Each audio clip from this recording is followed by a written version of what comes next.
प्रेम। नामदेव जी, मुझे ये प्रसंग इतना प्रिय लगता है। नामदेव जी रोज जाते थे विट्ठल का दर्शन करने और रोज प्रार्थना करते, मेरी मैया रोज भोजन बनाती है, आप कभी पाने के लिए आओ ना ठाकुर जी।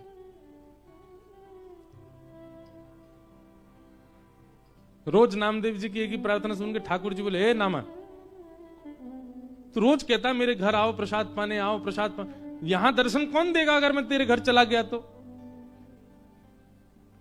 नामदेव जी बोले, आप परमात्मा हो, आप चाहो तो 1000 रूप धारण कर लो, एक रूप से यहां खड़े रहो, एक रूप से। भगवान बोले, वो तब करता हूं मैं जब भक्त की आस्था मेरे प्रति इस भावना से हो कि ये भगवान है। पर तेरा भाव तो मेरे प्रति प्रेम का है ना, और प्रेम में मैं एक से अनेक नहीं होता, मैं एक ही रहता हूं। ये यथामाम प्रपद्यन्ते, भक्त मेरे जैसे मेरी आराधना करता मैं उसके लिए वैसा हो जाता हूं। अगर तेरी मेरे प्रति प्रेम नहीं होता, केवल श्रद्धा होती, भावना होती, विश्वास होता, तो मैं परमात्मा रूप में 1000 रूप धारण करने की सामर्थ्य रखता। पर तूने मुझे आज तक प्रेमी मान करके ही भजा है, और प्रेमियों के लिए मैं एक ही रहता हूं, प्रेमियों के लिए अनेक रूप धारण नहीं करता मैं।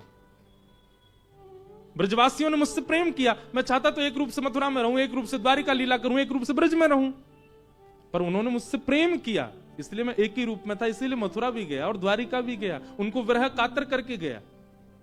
मेरे लिए तो सर्व सामर्थ्य है कि मैं ब्रज में रह लेता एक रूप से, पर क्योंकि उन्होंने प्रेम किया है, प्रेम में मैं एक ही रहता हूं, अनेक नहीं होता।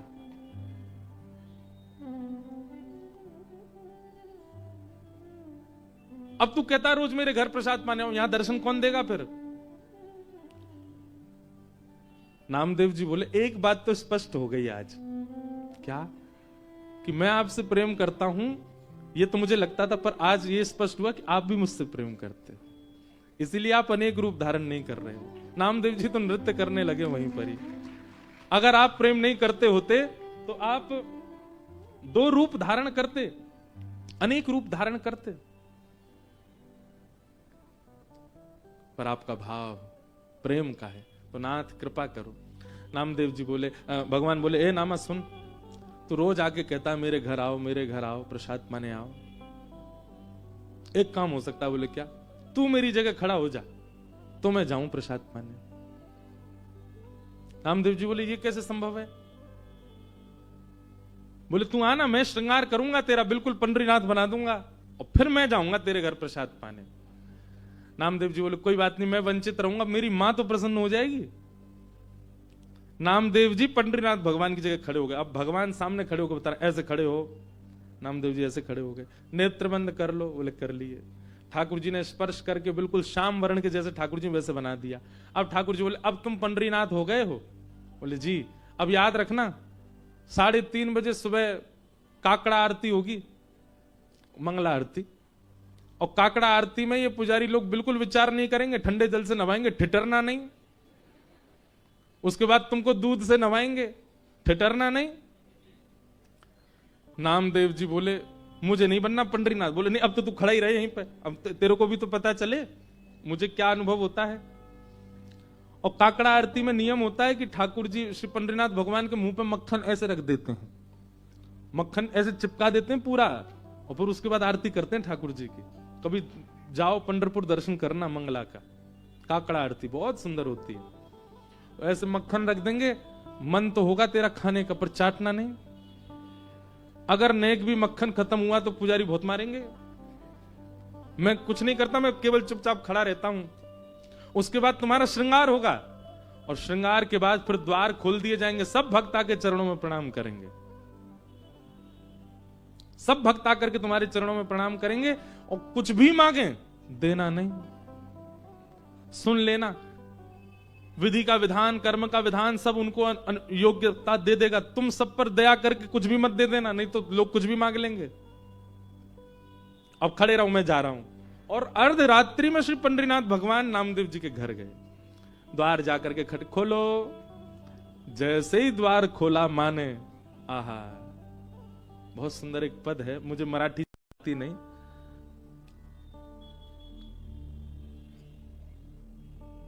सुंदर ते ध्यान उभे विट्टिवरी, सुंदर ते ध्यान उभे विटेवरी सुंदर ते ध्यान। विटेवरी मतलब वीट कहते हैं ईंट को। ईंट के ऊपर ठाकुर जी ऐसे कमर पर हाथ धर के खड़े हैं, कानों में मत्स्याकृत मतलब मत्स्य माने मछली के आकार के कुंडल पहन रखे हैं। सुंदर ठाकुर जी का वपु पीतांबरी पहन करके पुंडलीक की प्रतीक्षा के लिए श्री ठाकुर जी खड़े। कस्तूरी की सुगंध आती रहती है ठाकुर जी के श्री अंग से। जैसे ही द्वार पर पंडरीनाथ भगवान को देखा, नामदेव जी की माता जी तो आनंदित हो गई, चरणों में गिर पड़ी। ठाकुर जी बोले, मैया जल्दी पवाओ, भूख लगी मुझे। ये पुजारी लोग एक ही चीज खवा, पूरन पोली खवाते रहते हैं मुझको रोज, मेरा मन भर गया, आप कुछ और पवाओ। नामदेव जी की माता जी ने सुंदर प्रसाद। नामा कहां चला गया, अभी तक आया नहीं, इतनी देर का गया है। ठाकुर जी बोले, अभी अभी मिलवाने ले चलूंगा नामदेव से, उससे पहले प्रसाद पालो। ठाकुर जी ने प्रसाद पाया। प्रसाद पा करके महाराज मैया से बोले, कारी सौल लेके आओ, एक कारी कमली लेके आओ। मैया बोली, क्यों? बोले, कोई पहचान जाएगा, मुझे ढक के चलूंगा। और एक कारी सौल ठाकुर जी ने ऐसे सिर के ऊपर से और ऐसे करके ओढ़ी, केवल नेत्र दिख रहे हैं, बाकी पूरे ठाकुर जी धक गए। और मैया से बोले, चलो मेरे संग। कहां? मंगला आरती हो रही है पंडरीनाथ भगवान की, और ठाकुर जी लाइन में खड़े हैं, जहां कतार में वैष्णव खड़े होते हैं, वहां नामदेव जी की मैया के साथ खड़े। नामदेव जी की मैया बोली, आप तो यहां खड़े हो, आरती किसकी हो रही है? बोले, नामदेव खड़ा है मेरी ओर, मेरी जगह नामदेव खड़ा, आज उसकी आरती होगी और मैं उसका दर्शन करूंगा। कितना सुंदर दृश्य है कि भक्त भगवान के स्थान पर खड़ा और ठाकुर जी दर्शन करने जा रहे हैं उसका। भैया ये आस्था में नहीं हो सकता, ये विश्वास में नहीं हो सकता, ये श्रद्धा में नहीं हो सकता, ये तो केवल प्रेम में हो सकता। जैसे ही भीतर पहुंचे, श्री नामदेव जी की आरती चल रही है, पंडरीनाथ बन के खड़े हैं और दूर दर्शनार्थियों में खड़े श्री पंडरीनाथ जी बलैया ले रहे हैं। आहा, मेरा नामा कितना प्यारा लग रहा है, कितना सुंदर लग रहा है मेरा नामा। ये इसी कलिकाल की घटना है। लोग कहते हैं कलयुग में भगवान केवल मूर्ति में रहते हैं, मंदिर जाओ पूजन कर आओ, हो गया काम। अरे सुनो तो सही, कलयुग में कितनी, जितनी कृपा ठाकुर जी ने कलयुग में करी है भक्तों पर, उतनी तो किसी युग में नहीं की है। आपके चित्त से विश्वास खत्म हो गया है अब, इसलिए नहीं कर रहे हैं ठाकुर जी अनुग्रह। ठाकुर जी बलैया ले रहे नामदेव जी की, मेरा नामा। ठाकुर जी के नेत्र सजल हो गए नामदेव को अपने स्थान पर देख के। दर्शनार्थी सब दर्शन करने जा रहे थे, सबने प्रणाम किया। जैसे ही ठाकुर जी पहुंचे गर्भगृह में, तो नामदेव जी ने नेत्र खोल के ठाकुर जी को देखा। अब नामदेव जी घबराए, बोले, ये कहीं मुझे प्रणाम ना कर लें। ठाकुर जी बोले, आज तो नामा रोक नहीं पाएगा। और तुरंत ठाकुर जी ऐसे सिर झुका के वंदन, नामदेव जी के नेत्र सजल हो गए। ठाकुर जी बोले, रोइयो मत पुजारी, देख लेंगे, ठाकुर के आंसू आ रहे हैं।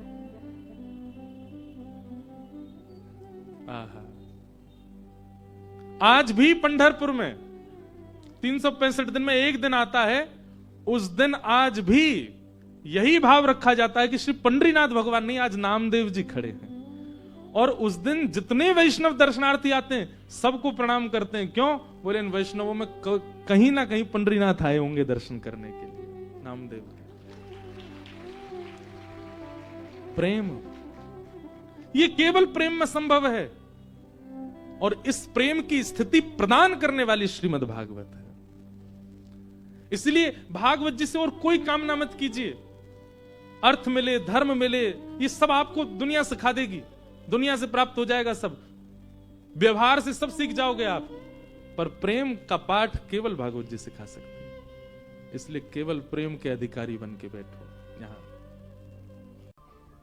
तो एक बार भगवान ने वैकुंठ में एक संगीत का कार्यक्रम किया, और जैसे हम संगीतज्ञों को बुलाते हैं ना, ऐसे ठाकुर जी के संगीतज्ञ कौन हैं? सरस्वती हैं, हा हा हु गंधर्व हैं, गणेश जी हैं, ये सब गंधर्व हैं। ये कभी कभी संगीत का कार्यक्रम होता है, सब आते हैं अपनी अपनी परफॉर्मेंस करने भगवान के सामने। पहले गणपति आए, आकर के वीणा बजा करके गए, उसके बाद सरस्वती मैया आई, आकर के उन्होंने तो वो तो गाती भी हैं, वीणा वादन भी कर रही। फिर हा हा हु गंधर्व आए, बड़ी बड़ी अप्सराएं आई। ठाकुर जी शेषनाग पर पौढ़े संगीत का वो समायोजन दर्शन कर रहे थे, सब देवी देवता बैठे हैं वहां पर। नारद जी महाराज पहुंच गए, नारद जी पहुंचे और जितने लोग बैठे थे सबको कूदते फलांगते सबसे आगे आके बैठ गए। नारद जी को अधिकार है भगवान के पास बैठने का, और ठाकुर जी को प्रणाम करके जैसे हमने मसनत लगा रखी ऐसे शेष नाग कोई तकिया बना के ऐसे नारद जी बैठ गए ठाकुर जी के चरणों के पास ही। भगवान पड़े पड़े नारद जी को देख रहे थे। ठाकुर जी के मन में आया सब गा रहे हैं, कभी मेरा नारद गावे सामने खड़ा होके, इसको सुनना चाहता हूं। तो क्या करें, नारद पे ना तो स्वर है ना कंठ है, ये कुछ आता तो है नहीं इसको। पर ठाकुर जी सोच लें तो फिर क्या असंभव। तो भगवान ने अपने पैर के अंगूठे से नारद जी के कान के पास ऐसे पांव का अंगूठा ऐसे किया। नारद जी बोले जी भगवान इधर आओ। नारद जी गए पास में, कहिए तुम क्यों बैठे हो यहां पे? बोले संगीत का कार्यक्रम हो रहा है, सब सुनने आए तो मैं भी आया हूं। बोले तुमको समझ आ रहा है क्या गा रहे हैं वो? चलो सारे गामा पाधानी से सुनाओ। नारद जी बोले वो तो नहीं आते मुझ पे। पर क्यों बैठे हो यहाँ पे? जब तुमको संगीत का सा भी नहीं आता क्यों बैठे हो यहाँ पे बेवजह? जाओ भजन करो अपना, हिमालय पे जाओ। यहाँ वो लोग बैठेंगे जिनको संगीत की थोड़ी बहुत जानकारी हो, तुमको कुछ नहीं आता, क्यों बैठ गए हो फिर यहाँ के? चलो निकलो यहां से। नारद जी को बड़ी तौहीन लगी अपनी, भाई हम तो मतलब गाना नहीं आता तो सुन भी नहीं सकते हम। नारद जी जाते अब जितने देवताओं को फलांग के आए थे सब देवता हंसी करने लगे, और बैठ लो आगे। नारद जी को लगा अब तो ऐसा बन के आना है कि ठाकुर जी मुझे अपने सामने भी नहीं मंच पे ही बैठा है। सीधे चित्रकेतु के पास गए। चित्रकेतु पे सारी नॉलेज होती है। बोले एक बात बताओ, इस तीनों लोकों में सबसे बड़ा संगीत का ज्ञाता कौन है? मुझे उसका परिचय दो। बोले एक ही है। कौन?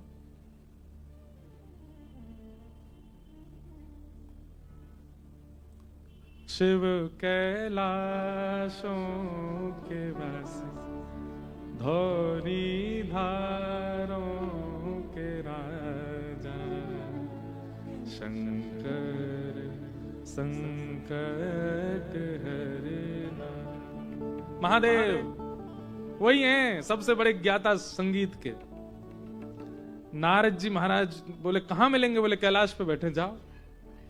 सीधे गए। नारद जी महाराज ने कैलाश पे जाके प्रणाम किया। बोले भगवान मुझे संगीत सीखना है। महादेव बोले हमसे सीखोगे? बोले हाँ। बोले हमसे पहले एक क्लास और है, वो करे आओ पहले। बोले क्या? हिमालय पर एक उल्लू बैठा है चोटी पर ऊपर, पहले उससे सीख के आओ, और वो जब तुमको आशीर्वाद दे देंगे कि हाँ तुम योग्य हो गए तब हमारे पास आना। उल्लू के पास क्यों भेजा? शिष्य जब तक मान रहित नहीं होगा तब तक गुरु शिक्षा ग्रहण नहीं कर पाएगा। नारद जी को ये मान हो जाता शंकर जी से सीखा है मैंने, तो ये मान कहीं नारद जी में आ गया तो फिर दुविधा आ जाएगी। तो इसलिए पहले उल्लू के पास भेजा। बोले जाओ पहले पक्षी से सीखो। तो नारद जी पहले ही मान रहित हो गए। बोले वाह बताओ, उल्लू से सीखना पड़ेगा। 1000 वर्ष तक उल्लू से संगीत सीखा, और वहां संगीत सीखने के बाद नारद जी महाराज महादेव के पास है। महादेव जी ने 2000 वर्ष तक संगीत सिखाया, लेकिन फिर भी नारद जी के चित्त में मान आ गया। बताओ नारद जी, अगर भगवान शिव ने उल्लू के पास नहीं भेजा होता तो मान की क्या स्थिति होती? इतना करने के बाद भी मान आ गया। क्या मान आया? हमसे बड़ा संगीत का ज्ञाता इस वक्त पृथ्वी पर कोई नहीं है। ऐसा स्वर गाऊंगा ठाकुर जी के आगे जाके, हाँ हाँ हु गंधर्व सरस्वती सब मेरे आगे नतमस्तक हो जाएंगे। मान आ गया। और सेवा में मान नहीं आता, प्रेम में मान नहीं आता। और जहां सेवा में मान है, प्रेम में मान है, इसका मतलब है कि आपकी सेवा खोटी है, आपका प्रेम खोटा है, क्योंकि मान कर रहे हो आप। नारद जी महाराज मान करके जाने लगे, अब तो मैं बहुत बड़ा ज्ञानी हो गया हूं संगीत का। अब तो वो किसी को प्रणाम भी कर रहे हैं तो गा गा के कर रहे हैं, जय श्री कृष्ण। सामने वाला अगर जैसे भैरवी में बोलो हमसे, राग रागनियों में ही बात करो, अब सामान्य चर्चा नहीं होनी चाहिए। इतना मान आ गया। नारद जी महाराज मान में भर गए तो ठाकुर जी बोले ओहो ये तो गलत हो गया, संगीत का ज्ञान ही तो हो गया पर मान युक्त हो गया। संगीत से बहुत प्रेम है ठाकुर जी को। अगर किसी के पास संगीत की विद्या है हम व्यास मंच से बैठ के एक बात कह रहे हैं, बहुत ध्यान से सुनिएगा। अगर किसी के पास संगीत किंचित रूप से, कोई वादन करना जानता है, गाना जानता है, कुछ भी रूप में संगीत यदि उसके पास है, तो जपी तपी योगी से पहले भगवत प्राप्ति कर लेगा, केवल अपने संगीत के भाव से। एक जापक को जितना समय लगेगा, एक योगी को जितना समय लगेगा, एक तपस्वी को जितना समय लगेगा, उससे कई गुना जल्दी एक संगीतज्ञ भगवत प्राप्ति कर सकता। पर संगीत के साथ कलयुग चलता है सूक्ष्म रूप में। क्या? मान, अभिमान। क्षमा कीजिएगा, पर संगीतज्ञों में मान बहुत जल्दी आ जाता है, इसीलिए भगवत प्राप्ति नहीं कर पाते, इतना अच्छा गाने के बाद भी। मान रहित यदि संगीतज्ञ हो जाए तो जिसने भी पाया है ना, वो गा के ही पाया है ठाकुर जी को, बिना गाए किसी ने नहीं पाया। चाहे गोस्वामी जी हो, चाहे मीराबाई हो, चाहे सूरदास हो, सबने गाया। अरे महादेव भी गाते हैं, पर मान रहित। तो नारद जी में मान आ गया। ठाकुर जी ने एक लीला की, एक सुंदर नगर का निर्माण कर दिया। नारद जी ने जैसे उसमें प्रवेश किया, उस नगर को देख करके नारद जी इतने मंत्रमुग्ध हो गए, जिसको देखें वही इतना सुंदर। एक व्यक्ति को देखा, अरे इतना सुंदर पुरुष मैंने पहले तो कभी देखा नहीं, उसको देखने लगे, तभी देखा कि उसका एक पांव तो है ही नहीं, रूप इतना सुंदर लेकिन एक पांव नहीं है। तभी दूसरा व्यक्ति देखा, वो उससे भी ज्यादा सुंदर, पर उसका एक हाथ नहीं है। फिर तीसरा व्यक्ति देखा, वो और भी ज्यादा सुंदर, उसकी एक उंगली नहीं है। मतलब जितने भी लोग थे उस नगर में, सब खंडित, सबके अंग भंग थे। नारद जी महाराज ने किसी को रोका, बोले भैया ये नगर कौन सा है? बोले इस नगर का नाम है संगीत नगर। अच्छा, और ये सब कौन है? इतने सुंदर, इनका रूप देखते बनता है, सांवले भी तो भी इतने सुंदर, गोरे तो कहने ही क्या, इतना सुंदर नासिका, इतनी सुंदर आंख, इतने सुंदर कान, रूप ऐसा है कि देखते रहो। पर ये सब ऐसे अंग भंग क्यों है इनके? सब लोग बोले, अरे महात्मा जी आपको क्या बताएं, हम सब राग रागनियां हैं। मैं भीमपलासी राग हूं, वो भैरवी घूम रहा है बेचारा लंगड़ा लंगड़ा करके, वो आसावरी राग है, वो यमन बैठा वहां पर रो रहा है कोने में बैठ के। नारद जी बोले आप सब राग रागनियां हैं? बोले हाँ। नारद जी ने प्रणाम किया, बोले पहली बार दर्शन हुआ, बताओ संगीत सीख क्या है? सीधे राग ही मिले हमको, लेकिन आप सब लोग इतने खंडित क्यों हैं? बोले एक नया नया गायक हुआ है, उसका नाम है नारद, वो इतना तोड़ मरोड़ करके गाता है हम लोगों को, उसने हमारी ये स्थिति कर दी है, उसके गायन की वजह से हमारे हाथ पांव सब टूटते जा रहे हैं, हम सब उसकी खोज कर रहे हैं। जिस दिन हमको मिल जाएगा, जिस दिन हमको मिल जाएगा, उसी को वीणा बना के बजाएंगे हम, उसी के मुख में तार फिट कर देंगे। नारद जी घबरा गए। आपने देखा कहीं नारद जी को? नारद जी बोले नहीं मैंने नहीं देखा, मैं ढूंढूंगा, मिलेगा तो भेजूंगा जल्दी। नारद जी का मान टूटा। राम राम, मैं तो अपने आप को इतना बड़ा संगीतज्ञ मानता, ये तो राग रागनियां मुझे मारने को घूम रहे हैं। दौड़े दौड़े महादेव के पास गए, गुरुजी आपने विद्या तो दी, पर राग रागनी तो मेरे आगे, मेरे कंठ पे बैठनी चाहिए, तो वो तो मुझे मारने को घूम रहे हैं। बोले मान कर रहे हो अपनी विद्या का, जाओ, जिनके प्रति तुमने प्रतिस्पर्धा का भाव रखा, अब उनसे जाके सीखो। तब नारद जी सरस्वती जी के पास गए, हा हा हूँ गंधर्व के पास गए, मुझे क्षमा कर दो, मैंने अभिमान किया कि मैं आपसे बड़ा ज्ञानी हूं। और जब सरस्वती और हा हा हूँ गंधर्व आदियों ने जब नारद जी को क्षमा कर दिया, नारद जी को हा हा हूँ गंधर्व ने कहा, बोले नारद जी वास्तव में आपसे बड़ा ज्ञानी संगीत का इस वक्त धराधाम पर कोई नहीं है, तीनों लोकों में कोई नहीं है, केवल आपके मान को दूर करने के लिए भगवान ने लीला की थी। पीछे मुड़ के देखो, तभी क्या देखा, वही राग रागनियां अब अपने सर्वांगीण रूप में आ गई थी, सब नारद जी को वंदन कर रहे थे, और उन्हीं राग रागनियों के बीच से शंख चक्र गदा पद्मधारी श्रीमन नारायण भगवान आए, नारद जी को हृदय से लगाया, बोले नारद अब तुम गुणवान भी हो गए हो और मान रहित गुणवान हुए हो, अब तुम मेरे अधिकारी। सब देवताओं को आह्वान किया, बोले अब संगीत का कार्यक्रम होगा, और उसमें नारद जी प्रस्तुति देंगे पहली बार। सब लोग गए, सब ने जाकर के अपनी अपनी प्रस्तुति दी, लेकिन जैसे ही नारद जी आए, ठाकुर जी के नेत्र सजल हो गए, मेरा प्रिय नारद आ गया। ठाकुर जी को कितना अच्छा लगता है जब हम अपना गुण प्रस्तुत करते हैं। तो जैसे ही नारद जी ने गाना प्रारंभ किया, बाकियों के गायन में तो ठाकुर जी वाह वाह करते थे, लेकिन नारद जी के गायन में तो ठाकुर जी बैठ गए, नेत्र सजल हो गए और थोड़ी देर में तो ठाकुर जी भुजा उठा करके नृत्य करने लगे, इतने आनंद में भर गए। मन में आया मैं क्या दूं, नारद को कुछ देना चाहता हूं। तभी सरस्वती जी अपनी सिद्ध वीणा लेकर के आई और ठाकुर जी ने वही वीणा ले जाकर के नारद जी को प्रदान कर दी। देव दत्ताम इमाम वीणा स्वर ब्रह्म विभूषिताम मूर्छयित्वा हरि कथाम गायमानश्चराम्य हम।